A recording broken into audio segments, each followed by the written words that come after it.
Good afternoon.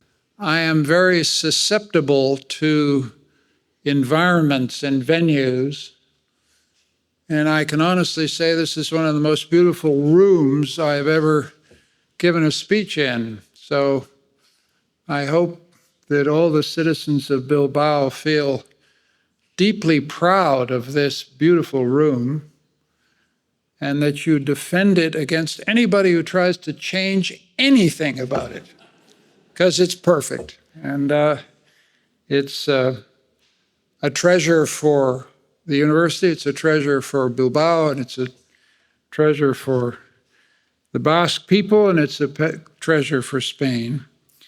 I want to thank my friend Jose Maria Arielza for this invitation. I want to acknowledge all these distinguished guests. We have the president of the Basque government here. We have the mayor, whom I've insulted and he will never forget. I'm also here with the president of Deusto University, and I've learned a great deal about the Jesuit traditions in this part of the world and its contribution to the development of Basque and Spanish culture. And I also want to thank Pablo Garcia Berdoy, who's the founder of Aspen Spain, for getting us all together. And most of all, I want to thank the fellows of Aspen, the Aspen Fellows, whose company I've enjoyed once before. We have a triple theme: geopolitics, leadership, and values. And I want to say something about each of them.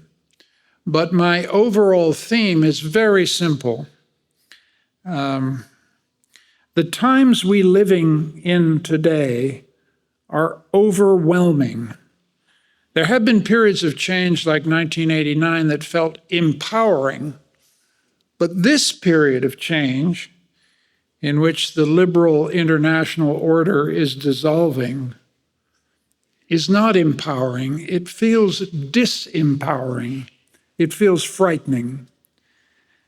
And the message of this talk is simple. Our task as leaders today and leaders tomorrow is to hold on to our sense of agency, our sense that we can shape and mold and change our time, and that we don't have to sit back and have larger, more distant powers shape our future for us. This seems to me a crucial message. I'm a Canadian, but I think it's crucial for anybody in the Basque Country. It's important for anybody in Spain, and it's important for each of us as citizens. But let me first give you some sense of how I see the geopolitical situation. As my Prime Minister, the Canadian Prime Minister Mark Carney, said recently in Davos, we're living a rupture, not a transition. Rupture in English means something has been broken. So what is it that has been broken? I think it's trust. With trust broken between the United States and its European allies, Europe faces a new existential uncertainty.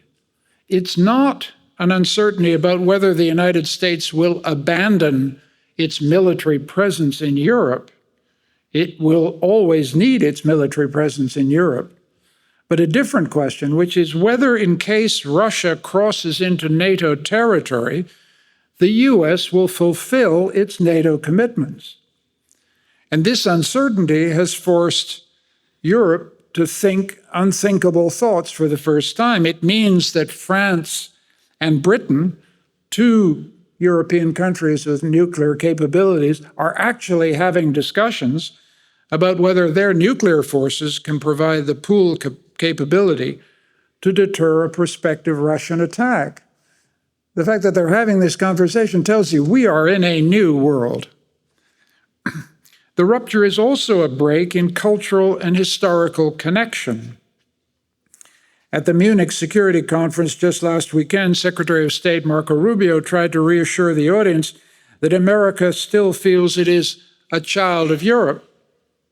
Yet a year before, as you're all aware, Vice President Vance argued the opposite, namely that only the American Republic under MAGA leadership had stayed true to Europe's founding commitment to liberty.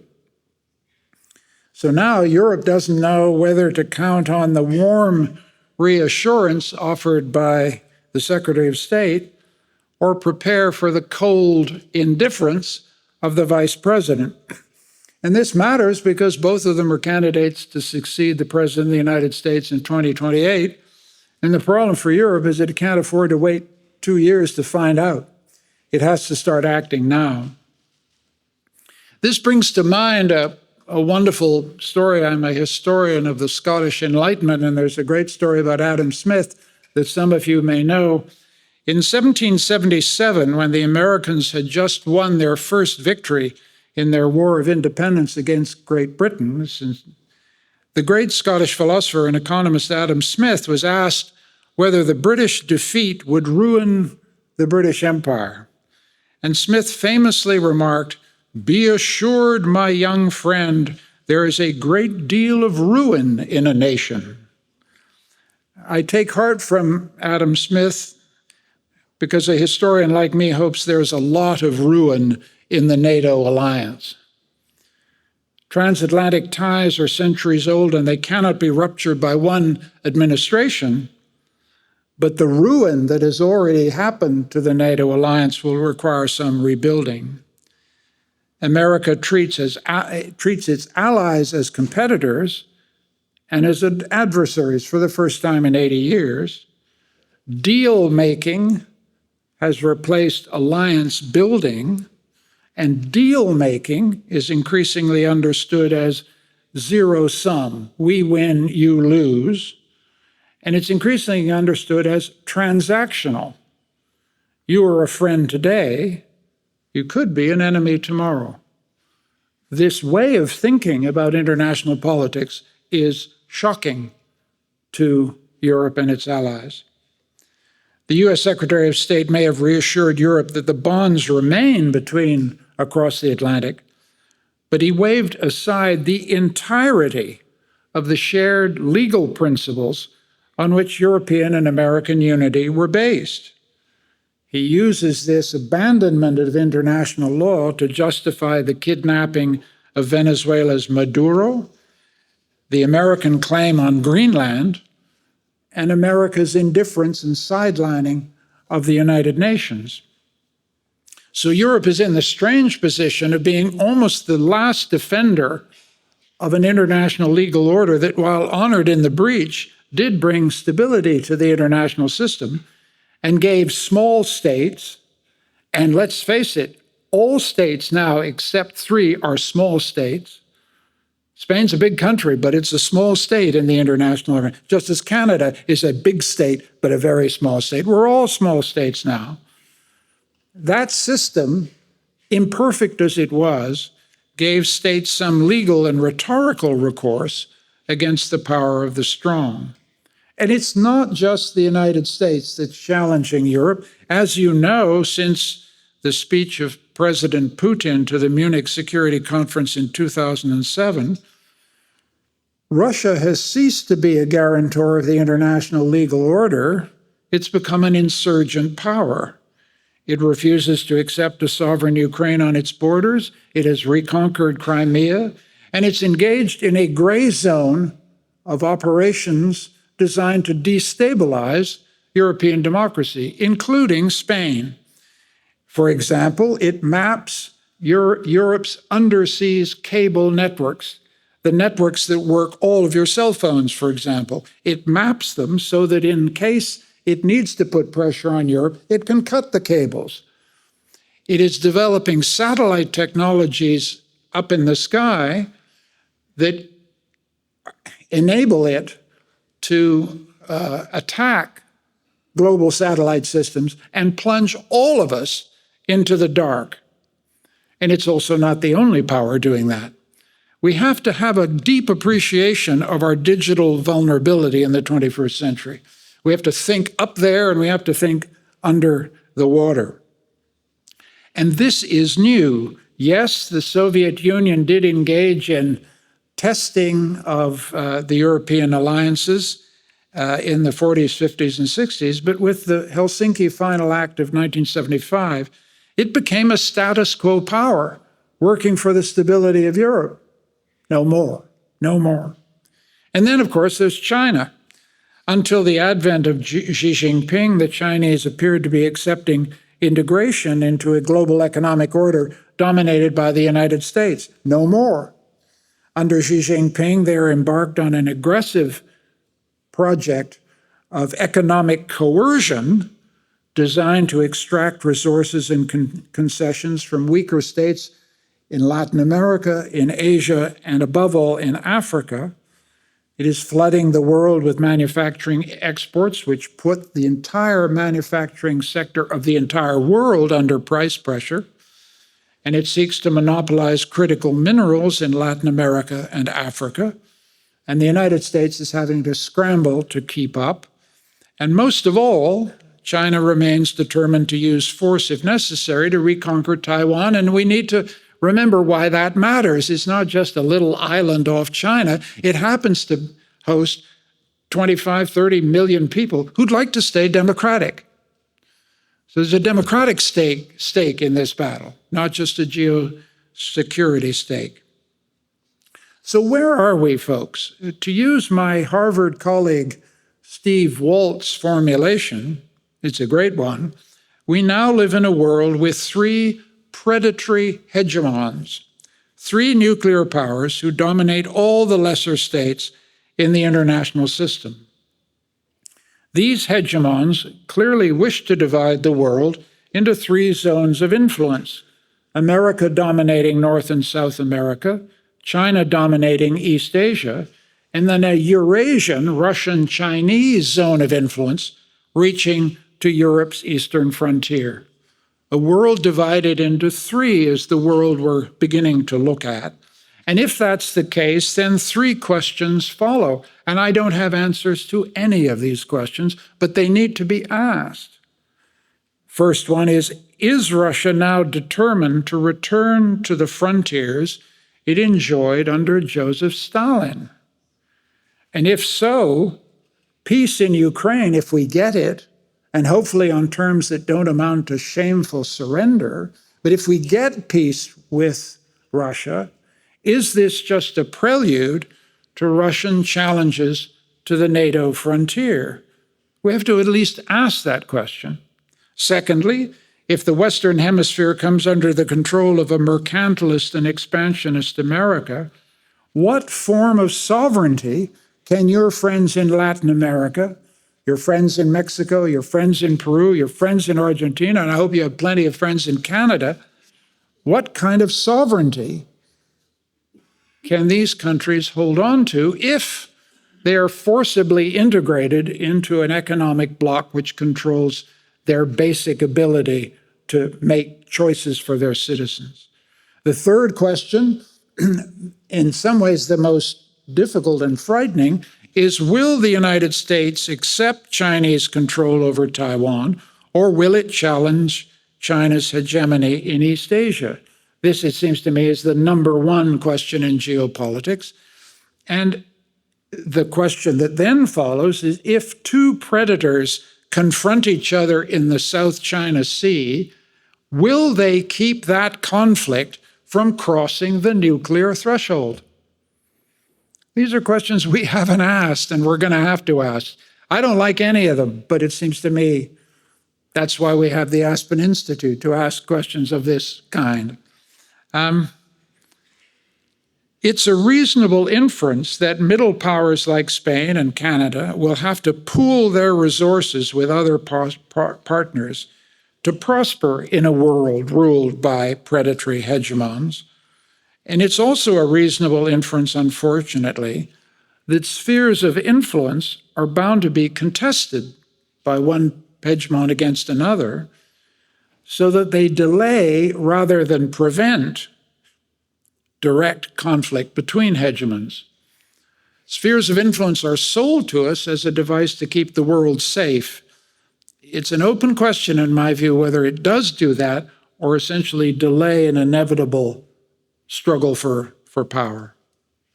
So, what do we do? faced with this geopolitical future, Europeans would do well to avoid two mistakes.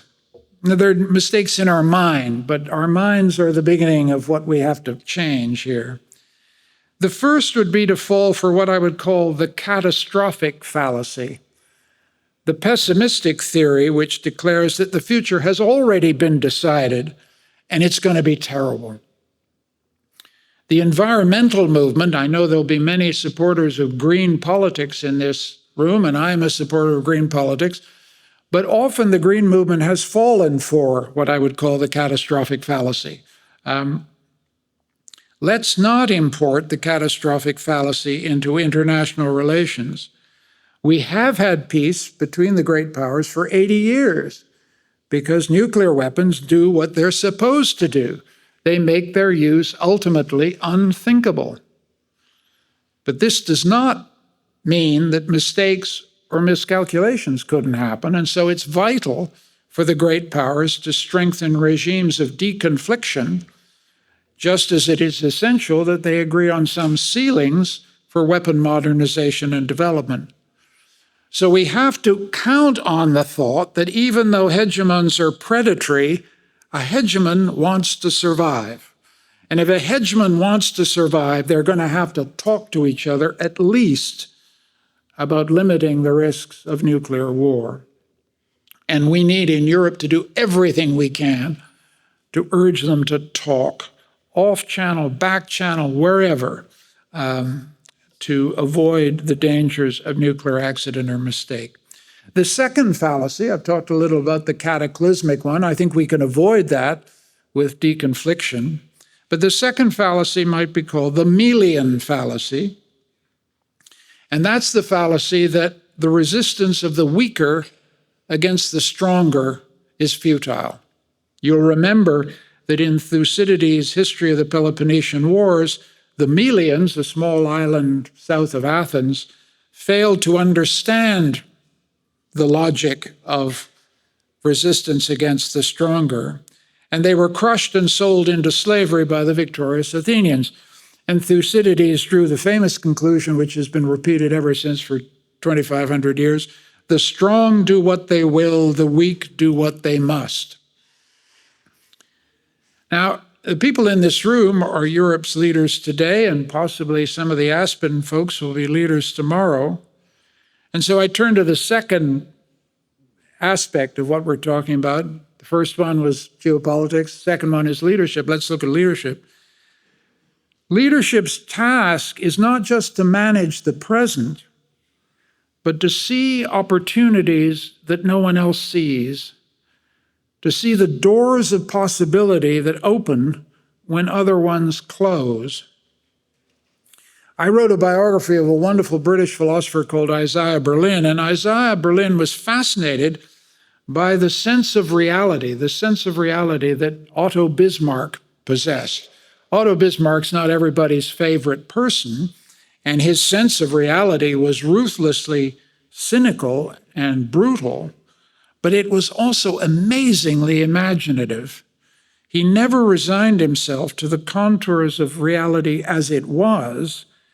He took responsibility to change those contours and realize possibilities that other people didn't even imagine. And the result, as you know, is that through a course of blood and iron, he achieved Germany's historic reunification in 1871, when almost nobody 15 years before thought it was possible. So leadership can change reality, provided leadership has a sense of reality that contains a sense of its hidden possibilities. So for leaders in countries like Spain and also my own, living in a world of three predatory hegemons, it's vital to conserve a sense of reality that's free of the Melian fallacy and of the catastrophic fallacy. And what does that mean? It means preserving a faith in sovereign agency and capability, not just the capability and sovereign capacity of states, but the capacity of leaders, the capacity of citizens to change the realities that appear to be a kind of fate that cannot be resisted.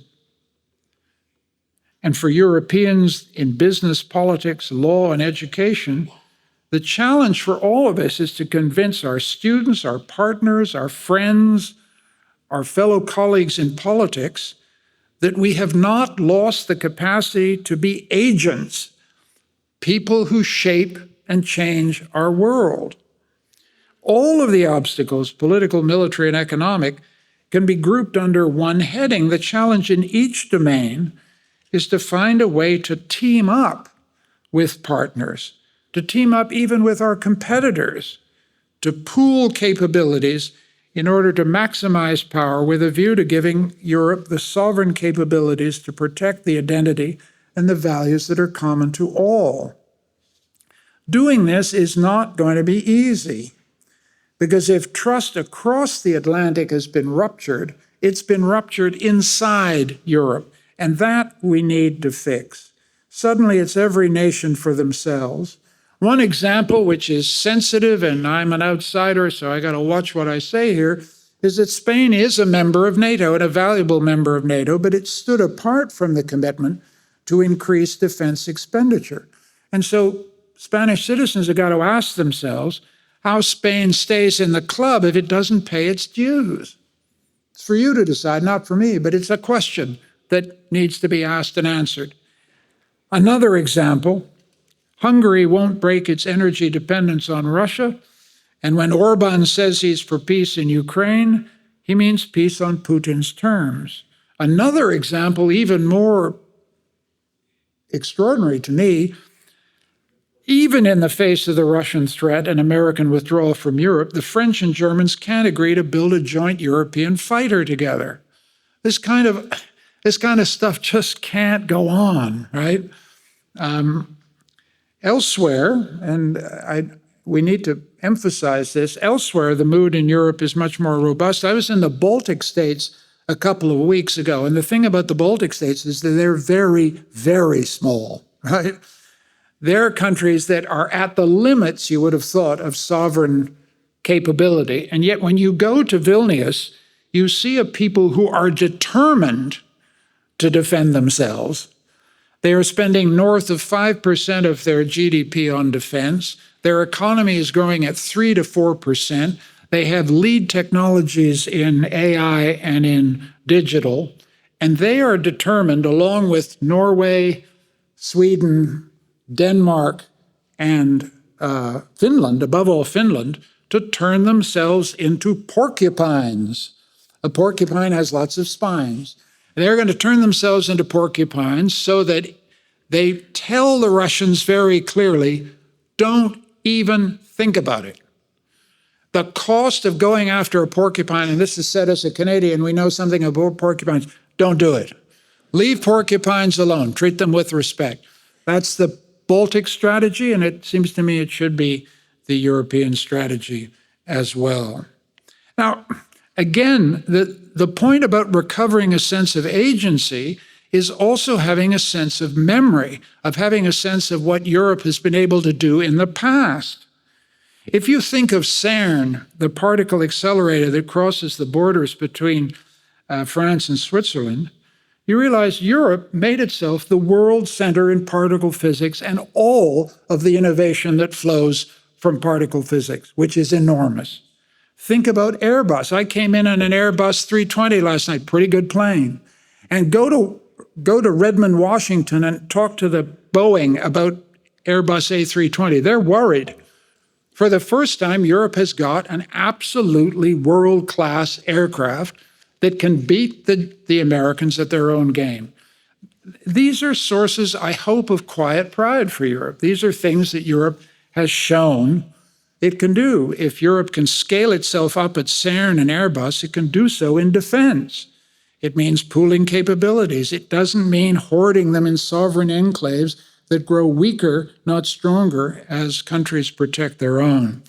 There's a similar story in the economy. As you know, Mario Draghi has been calling for a single European capital market and a single market in financial services. Spanish banks are powerhouses, but Spanish banks are going to have to work with Europe to scale up the capacity to aggregate capital, because if you don't, you've got no future in artificial intelligence. A recent academic report has pointed out that the United States currently controls 75% of global compute capacity. China controls 15%, and Europe controls 5%, okay? We don't have the compute capacity to be a player in the technologies of tomorrow. And it's not that we don't have the scientists. Many of the most powerful computer scientists, the ones who are cited most in international rankings, actually come from Europe. They now work in the United States. So it's not that great universities like this aren't producing smart, capable people full of entrepreneurial power and imagination. We haven't got the capital in sufficiently large pools to make them develop their innovations in Europe. And we also have a few companies with that capacity, but not enough. And the costs of dependency on the United States and Chinese technology will grow as time goes forward. And if we're in a world of predatory hegemons, they will not hesitate to use economic coercion on Europe. The days in which you could assume the United States and China will kind of let 1,000 flowers bloom in Europe are over. So we really have no choice but to develop sovereign capacities of our own. But the other point to remember is that the predator's hegemon's economic power is not unlimited. According to the Financial Times, the three hegemons, China, Russia, the United States, account for barely 30% of global imports. And the middle countries, and that includes Europe and includes Canada, account for 40%, and the developing world the rest. So we have an enormous market here, and we need to use that market power to leverage our power in the global economy. At the same time, Europe needs to take care not to allow its digital dependence on the United States to compromise its sovereignty. Let me give you a small example of this that you might not even think about.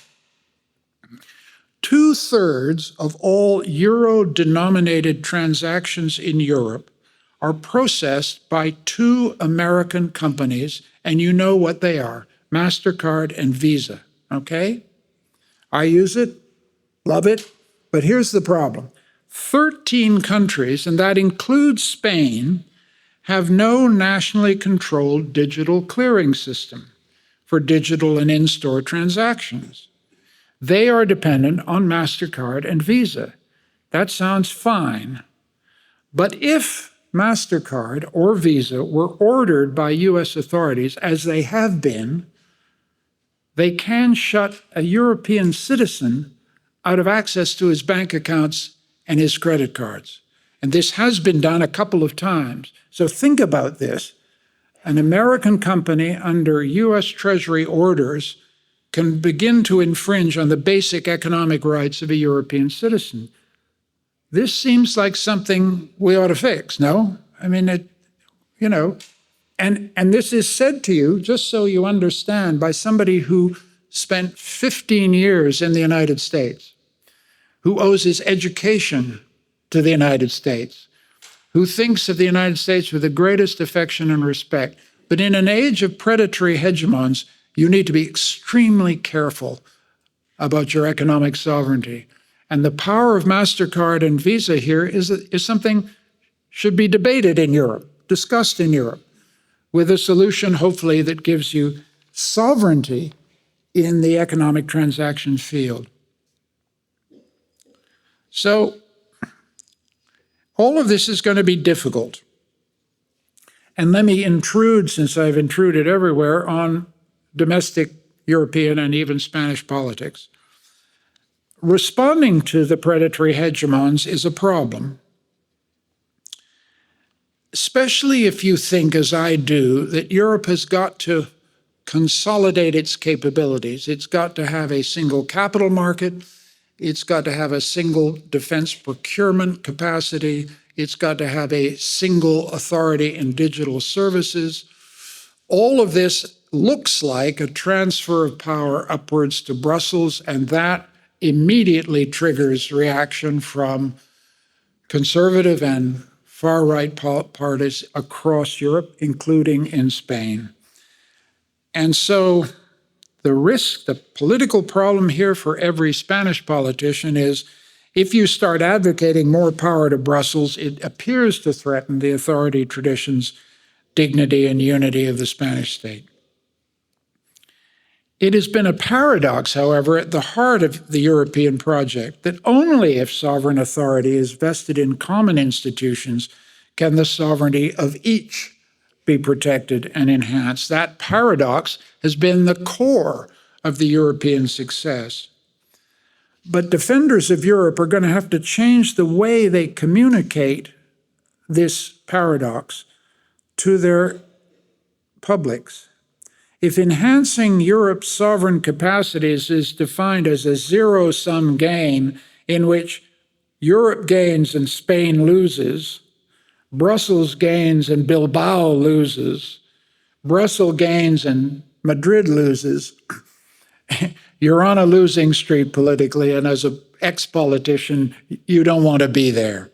So the trick here, I think, is not to advocate draining sovereignty from Spain upwards to Brussels and some European superstate, but something very different, to empower Europeans at the ground level of the economy and civil society to make it easier for Europeans right across their regions to do business together, to pool resources, to invest in each other's inventions, to ensure that it's easy to establish a business in Spain, that Spain has access to electrical power, that European grid systems are integrated so there are no more catastrophic failures as there were earlier in the year, that Spanish entrepreneurs have access to big pools of capital the way Americans do, that Spain can count on Frontex and other European institutions to police its frontiers and to guarantee a steady stream of legal migrants while shutting the door to illegal migration. So the task of a Spanish politician, I've got some distinguished politicians here, and I really shouldn't be doing this, but to hell with it, I'll just say it, is it's important to both send a message strongly safeguarding Spanish sovereignty, while also arguing for this collaboration at the bottom, collaboration that results in looser regulation, more energy sharing, common military procurement, common European policies on migration, because the goal here is that you want Spain to remain as rich and successful as it's been since it joined the European Union 40 years ago. Now, I've said something about geopolitics and leadership, and I'm coming to the end. Let me say something about values. For values unlock motivation. We have to all ask ourselves, I'm a Canadian, I've lived half of my life in Europe and married a European, and I'm here for the duration. But I want to ask myself, why do I care about Europe the way I do? Why is it I care that Europe survives and prospers? And why do we care that European democracy turns its back on authoritarian illiberalism and fear of the other? I guess what I would say is that sometimes, and you may have found this in your own lives, you only discover what you really care about when somebody tries to take it away. Sometimes it takes a threat to awaken you to the price of what you're losing. Sometimes it takes an adversary to remind you who your friends truly are. We're in such a situation today where everything we valued and built in Europe for 80 years is being challenged. And we need to understand, quite frankly, that we're facing an ideological counter-revolution backed by the state power of the world's most powerful nation. It's a revolt against the multicultural society, against tolerance and acceptance of the stranger. It's a revolt against equality for all races, classes, and genders. It's a revolt against international solidarity, a revolt against international law, a revolt against everything, in other words, that the Europe of the 20th century aspires to stand for. Counter-revolutions concentrate minds. They make it clear what values made us who we are, what values we must defend, and what adversaries must be defeated. Because when you know what you're up against, you know what you stand for. And when you truly know what you're fighting for, you can win. Thank you.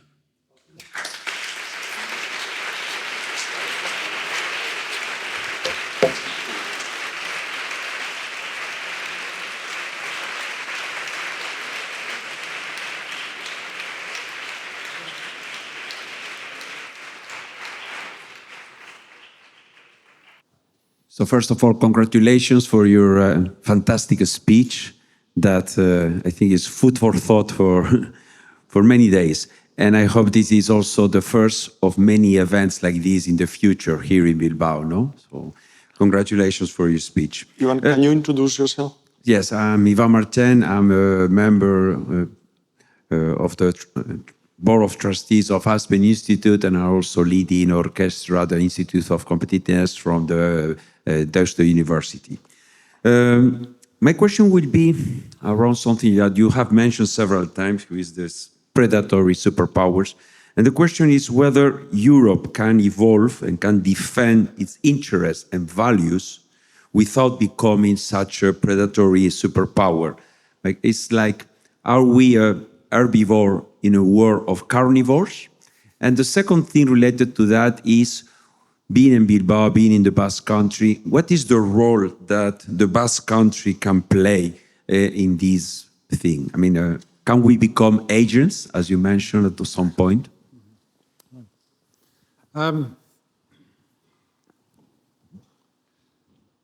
These are very good questions, which is what you say when you don't know how to answer. I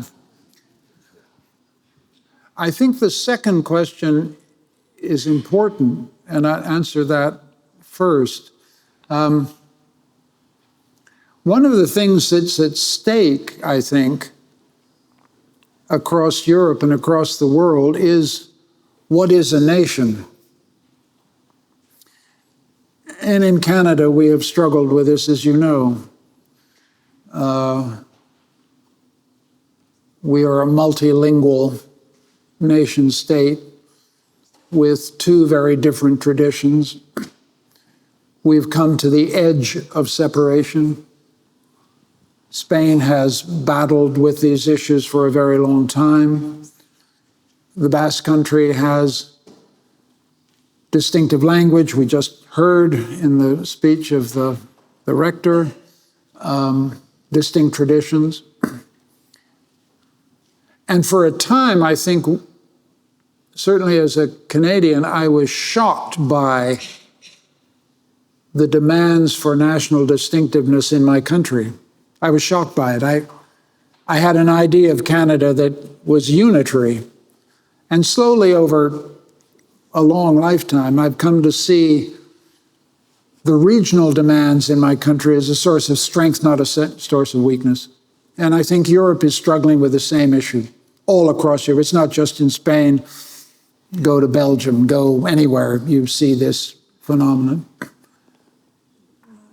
So when you ask what it is Europe is defending, it's defending unity in multiplicity. It's defending the complicated idea that we can have different languages, different traditions, different accounts of history even, and live together. And the argument is never over, but it's the argument we're committed to. It's what democracy means to us. And I think that's something we want to say to the world. So that's in a way my indirect answer to your second question. The first question is, yes, I think Europe thinks of itself as a kind of herbivore, a grass-eating, peaceful animal in a jungle full of lions and tigers.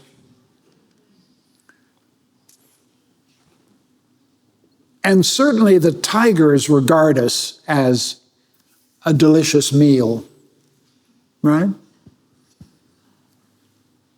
So that's why we have to rearm, frankly. That's why we have to show military capabilities. That's why we have to turn into a porcupine. A porcupine does not threaten others, but if you attack a porcupine, look out, you know? So Europe has got to grow some spines out of it, and we can. This is a very rich country, and the idea that we can't afford hospitals, schools, and tanks isn't right. Because the hospitals and schools won't be worth anything if we can't defend ourselves. I say this with reluctance. Canada is an example of a country that scaled down its defense expenditure for 40 years. Then we've had to remember that Canada used to have an enormously big army. Who liberated Holland? It's Canadian soldiers. Who landed on D-Day? Canadian soldiers. We've forgotten our own military tradition. In Spain, it's more complicated. You have a military tradition that has an association with Franco, for example, and that's complicated. But you also have a great military tradition, something to take pride in. I saw Spanish soldiers in Mostar in the 90s doing peacekeeping work. So there's a big debate to be had in Spain about what kind of military we want, what kind of equipment we need to buy, and how we become a porcupine. Thank you.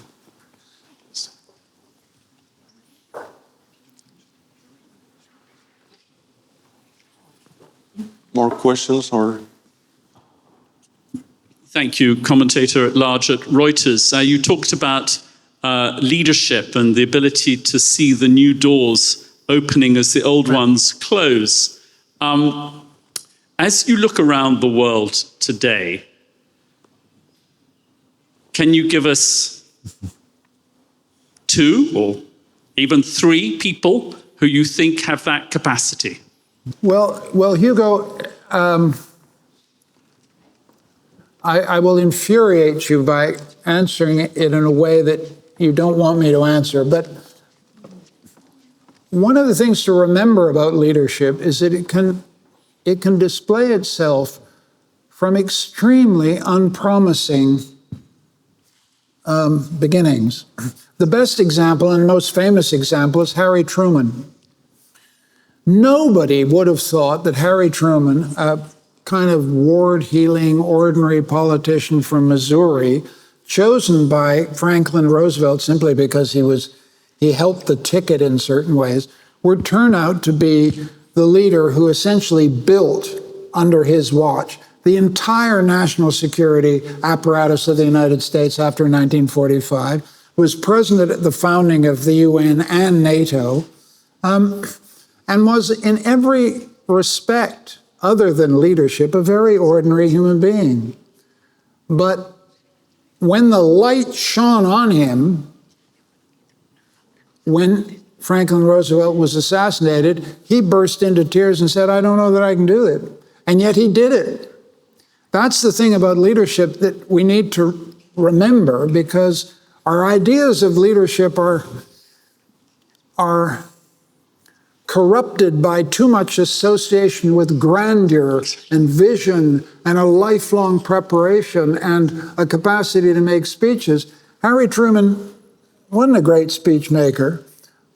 What Harry Truman was is that he was the kind of man who could decide, do I authorize a landing on Japan or do I drop this bomb? You don't get a more terrifying decision in the 20th century than that one. And a very ordinary man made that decision. You can argue about whether it was right or wrong. I'm not trying to persuade you it was right. I'm just saying, would you be able to make a decision like that? I certainly wouldn't. So I could name you a few people who I think have that capacity. The problem I see everywhere is that their political base at home is collapsing. You could look at a person like Emmanuel Macron and think this is a person with a certain geostrategic vision. It's just, he polls at 10% in French public opinion. So the challenge that leaders have is not just vision, but being able to persuade the people to follow them. And nobody's following Starmer, nobody's following Macron. The person I obviously personally admire, because I know him, is Mark Carney, our Prime Minister. But let's also understand that Canada has limited power in the global arena. He has the capacity to hopefully change and frame debates for the world, but his capacity to change global outcomes is limited. He's understood that and wants to work with Spain, work with every country he can find to produce a kind of team of middle powers. But there are plenty of people in middle powers who I would cite as being very strong, very stabby. I've given you one, Mark Carney. The other one is Stubb, the president of Finland. Mm-hmm. He's a smart guy, a very smart guy, a very tough guy. And he's rearmed Finland, joined NATO, and sits there with 1,300 kilometers of shared frontier with Russia, and he's not frightened at all. So I hope that's some kind of an answer to an excellent question. Thank you. Yeah. Do you want to ask a question? Please, in the back. Thank you. Hi, Fernando Soto from Cuchabank. Thank you, Michael, for the keynote. Can you speak up? Thanks, Michael, for the keynote. Very enlightening. So my question is regarding some part of your speech when you said that at some point to defend our democracies and defend our values, we need to resign to certain aspects that also are part of our values. And especially in the sense that as a solution, you mentioned we need to consolidate things, in some sort of ways. And my concern is whether this solution could create, let's say, we need to trade off certain values to defend democracy, but at the same time, we need to resign to other values, let's say, concentrate markets, and create big industrial complex, big financial institutions in order to fund this stuff. Oh. And I want to know more about your thoughts in this aspect, because you are, in some sort of way, making a pecking order on values. And you probably know Europe is founded in a free trade agreement that tries to promote the single market in a level playing field, let's say. So what the consequence of, trying to consolidate things at what scale could be, let's say, a big price to pay or a big trade-off, no?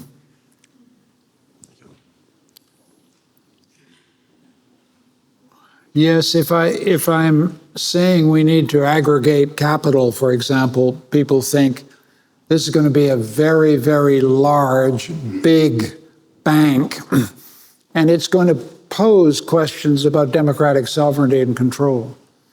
If we have Rheinmetall, the big German arms manufacturer, begins to absorb all of European arms manufacturing, we get an economic giant that may be very difficult for any state and Europe to control. If that's the drift of your question, you've raised an extremely valid point. And because I spent 4 years in Viktor Orban's Hungary, I know how easily illiberal authoritarians can use concentration of power in Brussels against the European project. So I'm thinking aloud with you about another strategy in which, yes, we do need to aggregate capital, and then we need to have it appropriately regulated, and God knows there's enough European regulation. But my instinct is that the European regulatory ideal has somehow disempowered civil society and the base of Europe.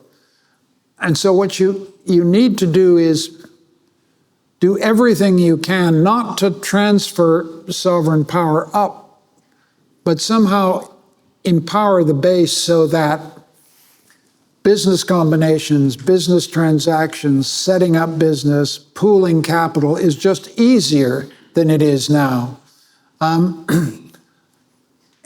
And I think if you put trust in that, we may be able to build more trans-European capacity than we do it if it's coming from the top down. I am worried about playing into a right-wing illiberal counter-revolution in which they say all of this attempt to strengthen Europe is taking power away from duly elected authorities and is undemocratic. So you've defined the problem very well, and I don't think I've got a solution at all, but I literally think Europe doesn't survive if it doesn't get, for example, a capacity to aggregate capital at scale. You look at what competitivity in AI requires, and it just seems to me a necessity. And then you have to have banking regulators who watch these capital aggregations and make sure they don't engage in misconduct. But that's the dilemma for Europe. We need more transnational capacity, but we don't want a single European superstate. And we got to figure out how we empower Europeans to compete with China and Russia without dismantling our democracy. So you put the question very well, and I think I've only reframed the question rather than giving you an answer. Michael, thank you so much. We've run out of time, but this has been a privilege. We're going to take a short break. Thank you. Right.